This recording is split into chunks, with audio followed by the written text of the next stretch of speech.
How to develop habits that will make you wealthy, a step-by-step guide. Becoming wealthy is a goal many of us strive to achieve.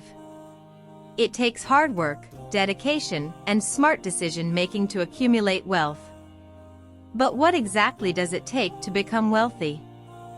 Step 1. Setting clear goals and objectives. Setting clear goals and objectives is the first step in any successful project. It helps to define the scope and direction of your project. Step 2. Developing a positive mindset and attitude. This is essential to achieving success in any endeavor and is the foundation for creating and making effective decisions and cultivating healthy relationships. Step 3. Taking action and making smart decisions. This helps with taking action. It requires careful consideration of the facts and understanding the implications of each decision. Step 4. Building discipline and consistency. This is an important part of the success journey for any individual.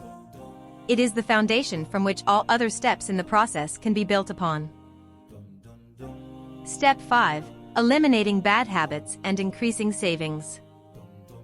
Having bad money habits can quickly derail your savings goals and make it difficult to reach financial freedom. Thanks for watching. Please like, share and subscribe.